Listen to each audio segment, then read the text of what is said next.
گا اور یقیناً یہ وہ چینل ہے جو آپ اور آپ کے اہل خانہ کی زندگی بدل دے گا انشاءاللہ، یہ میرا دعویٰ ہے۔ رسول اللہ صلی اللہ علیہ وسلم خواب میں آئے اور فرمایا ایک لائف چینجنگ ویڈیو۔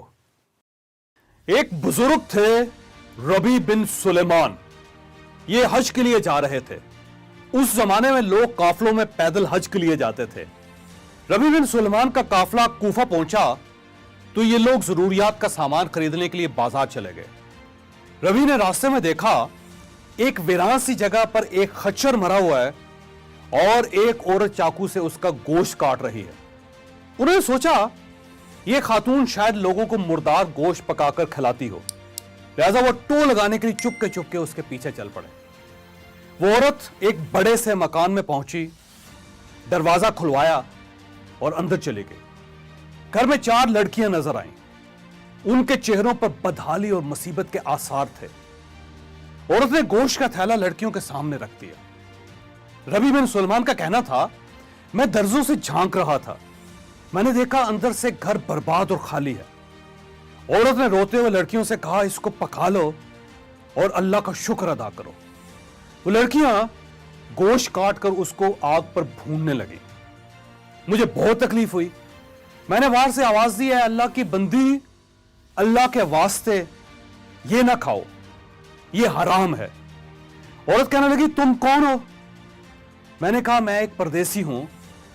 اس نے پوچھا تو تم ہم سے کیا چاہتے ہو؟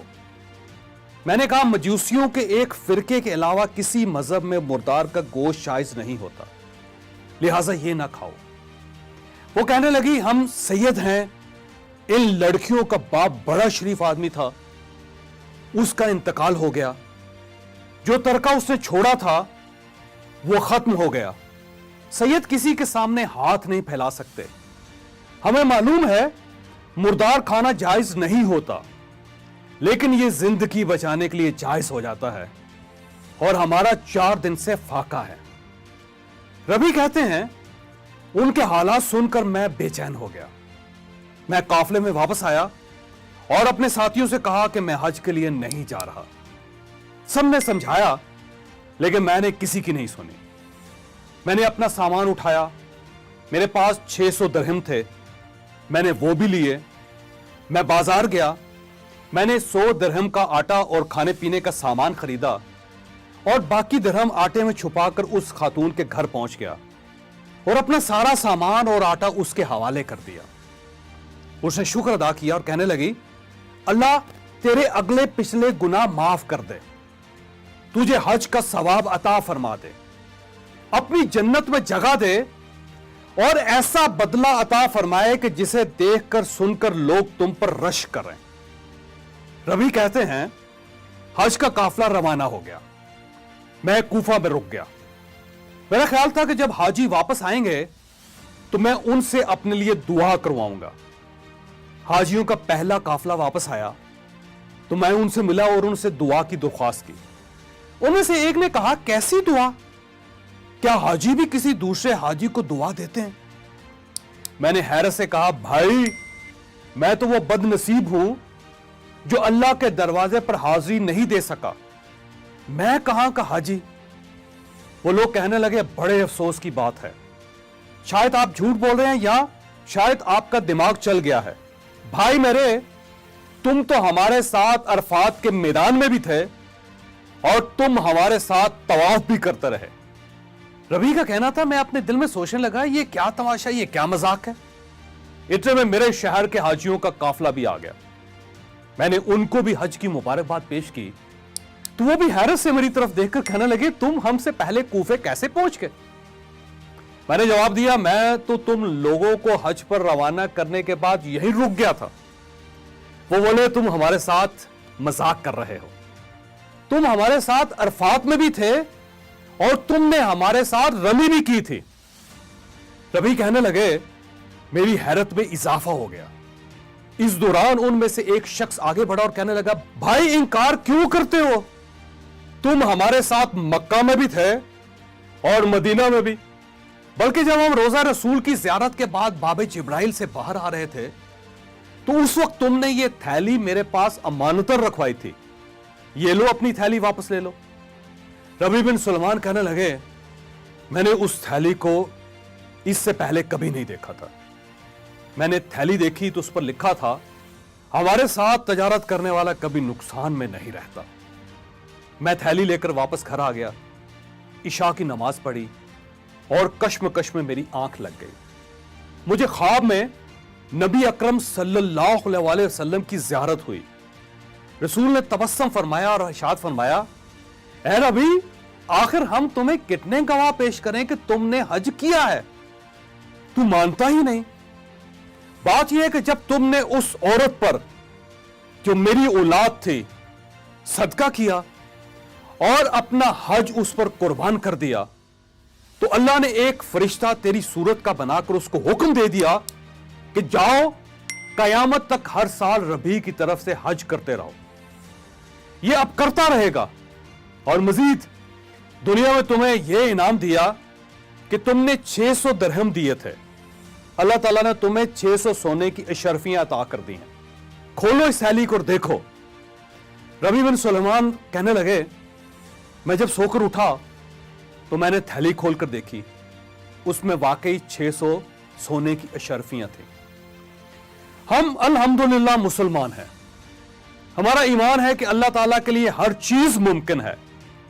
यह वो कुछ कर सकता है जिसका हम तखय्युल भी नहीं कर सकते। हम यह भी मानते हैं कि इस्लाम में इबादत का दर्जा 10% और खिदमत का दर्जा 90% होता है। वो लोग जो इबादत को खिदमत पर कुर्बान कर देते हैं, अल्लाह उन्हें रबी बिन सुलेमान की तरह दूसरे मोमिनीन के मुकाबले में ज्यादा सिला देता है। आपको अगर यह फर्क समझना है तो आप अब्दुस्तार ईदी साहब को देख लीजिए और इसके बाद पाकिस्तान के उलमा कराम को देख लीजिए।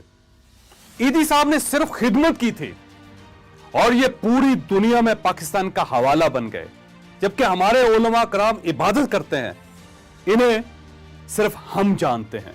अल्लाह ताला ने कोरोना की शक्ल में इस मुल्क के उन तमाम मखैयर हजरात को जो हर साल रमजान में उम्रा किया करते थे और हज पर जाते थे, उन्हें खिदमत का एक नादर मौका अनायत कर दिया है। इन्हें रबी बिन सुलेमान बनने की सादत बख्श दी है। लिहाजा मेरी आपसे दरख्वास्त है, आप अपनी उम्रे और हज की रकम अलग कर दें। अपने दाएं बाएं मौजूद असली जरूरतमंद तलाश करें। वो सफेद पोश लोग ढूंढें जो गैरत की वजह से किसी के सामने हाथ नहीं फैला सकते, और आप फिर इस साल के उम्रे और इस साल के हज के पैसे उन्हें दे दें। आप इस रकम के एक हिस्से से इन्हें राशन और कपड़े भी लेकर दे सकते हैं और दूसरा हिस्सा किसी महफूज जगह इन्वेस्टमेंट भी कर सकते हैं, और इस इन्वेस्टमेंट का मुनाफा इन लोगों या इन लोगों के खानदान के लिए वक्फ भी कर सकते हैं। यूं इनका मुस्तकिल बंदोबस्त हो जाएगा और इन्हें दोबारा किसी के सामने हाथ नहीं फैलाना पड़ेगा। आप जरूरतमंद खानदानों के जवान बच्चे या बच्चियों को कोई हुनर भी सिखा सकते हैं। आप इन्हें तालीम दीजिए और इनके लिए किसी नौकरी का बंदोबस्त कर दीजिए। आप इन्हें मुस्तकिल पांव पर खड़ा कर देंगे। मैं क्योंकि बिजनेस कोच हूं, मैं लोगों को बिजनेस की ट्रेनिंग देता हूं। मैं बिजनेसमैन को अपने बिजनेस को मजीद बेहतर बनाने और चलाने की मॉडर्न टेक्निक्स भी सिखाता हूं। लिहाजा मैं इस सिलसिले में आपकी यह मदद कर सकता हूं कि आप जो भी नौजवान चूज करेंगे, मैं उसे बिजनेस की फ्री ट्रेनिंग दे दूंगा। आप इस सिलसिले में मुझसे इस नंबर पर राब्ता कर सकते हैं। यूं हम मिलकर सैकड़ों खानदानों को अपने कदमों पर खड़ा कर सकेंगे। आप यकीन कीजिए, आपने अगर इस साल अपने उम्रे और हज की रकम किसी असली जरूरतमंद पर लगा दी तो अल्लाह ताला आपके कागज के नोटों को सोने की प्लेटों में तब्दील कर देगा। दुनिया भी आपको यह कहेगी कि हमने सुना और हमने देखा, अल्लाह ने इस साल सिर्फ एक शख्स का हज और उम्रा कबूल किया, और वह शख्स कौन है? वो शख्स आप हैं। आप यकीन कर लीजिए, क्योंकि एक शख्स ने आज से 1000 साल पहले कूफा में अपना एक हज एक खानदान पर कुर्बान किया था। अल्लाह ने आज तक उस शख्स का नाम नहीं मिटने दिया। हम आज उस दौर के बादशाहों का नाम नहीं जानते, लेकिन हम आज 2020 में भी रबी बिन सुलेमान का नाम ले रहे हैं। क्या हमें इसके बाद भी किसी दलील کسی گواہی کی ضرورت ہے؟ آپ کو اگر یہ ویڈیو پسند آئی ہے تو آپ یہ کسی نہ کسی کے ساتھ ضرور شیئر کیجئے گا. یہ صدقہ جاریہ ہے, یہ کسی نہ کسی کا مائنڈ ضرور چینج کرے گی.